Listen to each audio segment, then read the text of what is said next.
What's poppin', y'all? Welcome back to another YouTube video, and today we're taking a look at another horror movie. Today we're taking a look at JigSaw, which is not part of the Saw movies. It is like a spin-off movie. It is like a side movie. It's not part of the Saw sort of tenergy. I don't know, the saga of Saw. Like, it's a saga now. There's like 10 of them.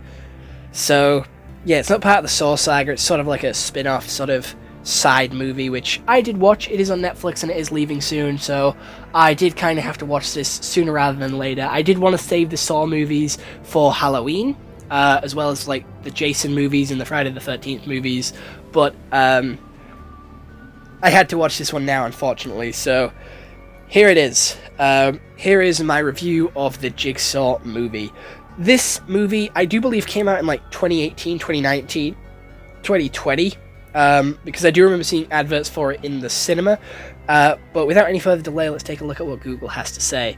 So this movie has a 32% on Rotten Tomatoes, a 5.7 out of 10 on IMDb, and a 4.5 out of 5 on Amazon. You can watch this on Netflix, Google Play, and Amazon, and the police are not dead. And when investigating numerous ghastly murders in the city that result the work of a serial killer who is known to be dead since 10 years. Do you want to play a game? So, this guy's in Fortnite, and he has set up this game, and how the game works is there is 5 guys, and they are being dragged towards their death, very slowly, by a chain towards a saw blade, and you know, that saw blade, it's dragging them, and it kills one guy. It chops him up into little pieces. The other 4 make it through, and one of them stole change from a old lady, $3.25, I do believe, and there's 3 syringes, and one of them has $3.25 on it, which is £3.25, because she stole that woman's purse. She stole her sort of mouth clicker, her sort of I forget what it's called, her breathalyzer. Nope. Inhaler. Her inhaler. That's it. And she died because of it. So you know, she gets strung up, and unfortunately, because of that, one of them injects him with all 3. So she dies and has blood pouring out of her face and eyes.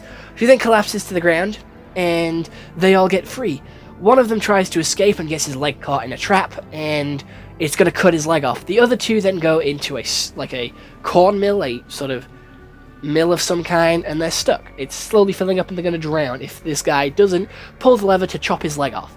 He eventually does it, chops his leg off, and then they're trying to find a way out of this room. Then one of them gets strung up and sort of dropped into a mixer, and in this mixer is a dude, and, you know, gets murked by this mixer because he sold Saw's nephew a faulty bike and got him murdered. We then have the girl leaving, or trying to escape, and then they get put in a chamber. The guy, the myth, the legend, the man behind the mask comes in, gives him a shotgun. She tries to shoot the other guy, backfires in her face, and blows up the 2 keys for them to get out, and they slowly starve to death. We then have, that is the first story. The second story is all these sort of dead bodies from these games are being taken out of the games and put into random places in the city for people to see. Everyone's like being like, oh my god, the Jigsaw killer's back, holy shit, no, he's back, he's back, he's back, oh my god, no, what the fuck, oh my god, he's back. And then they go dig up his grave, his body's not there, and they're like, holy fucking shit, he's alive, oh my god, he's alive. Then the girl who does autopsies on the body and her friend, who also does autopsies on the bodies, go back to her workshop where she has all these saw traps designed and ready. The sort of police then go investigate that, find a dead body in there, and then go and try and cuff the guy. The guy's like, no, it wasn't me, it's a detective, explains why it was the detective, saying no one was looking at where the detective shot, no one was looking at the detective when he did all these different things, the bullet that came out the body was the detective's, and, you know, they're like, oh my god, brilliant.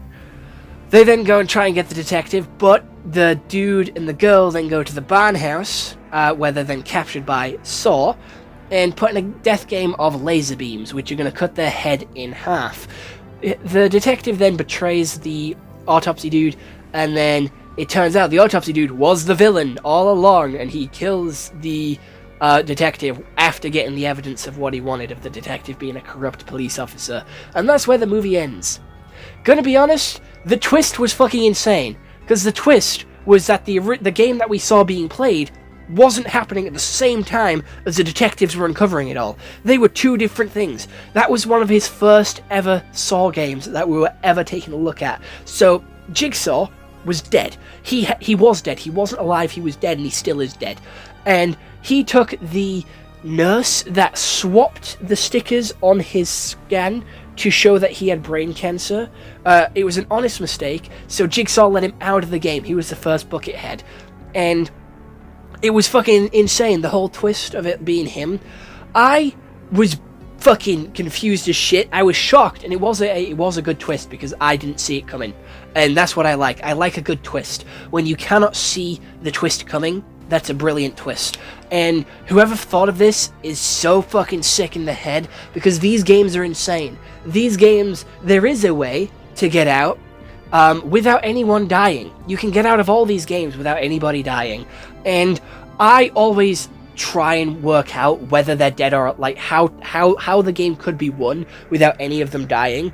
And I never get it right. Like because it's like a psychological thing, there is always a logical solution, but you are pressured by time, and you are pressured with your life. So you are feeling rushed, and there is that added pressure, which isn't letting you think straight, so you're not seeing the logical sort of questions. So me sat in bed trying to work out the logical solution to it all, whilst I'm not under any of this stress, I find quite fun. I find quite exciting, and seeing if I could survive it. But no, I couldn't work it out even if I fucking tried.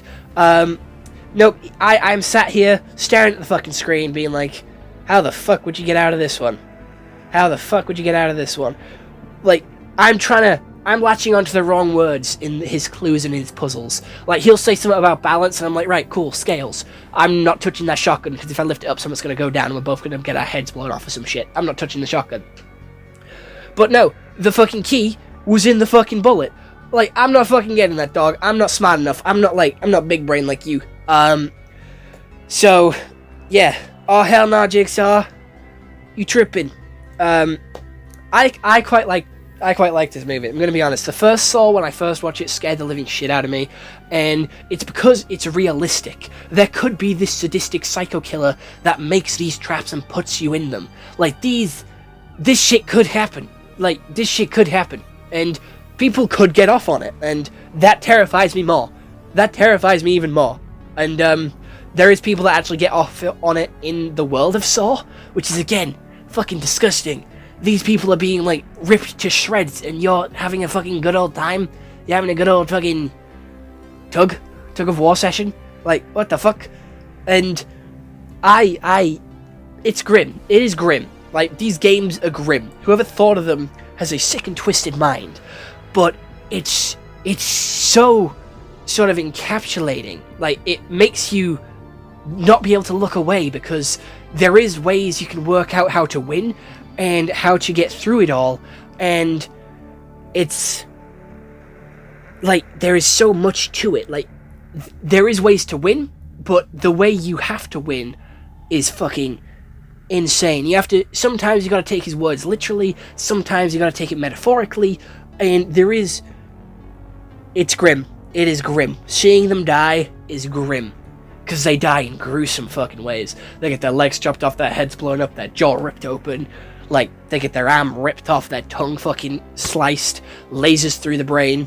And I did pick up on the twist before it got revealed, but only minutes before it got revealed, because it's when the lasers went through the doctor's head, it never left lines. If you're gonna get lasered in half, it's gonna leave a laser mark. It's not gonna just leave your head covered in blood. Your head is gonna flower open like a Demogorgon. And that didn't happen here. That did not sort of do any, like, that laser thing didn't do anything to his head, so I knew something was up when he was fucked. I thought he would be working with the redhead girl. He was, but not in the way I expected. I genuinely thought it was the red-haired girl pulling all the strings, but it wasn't.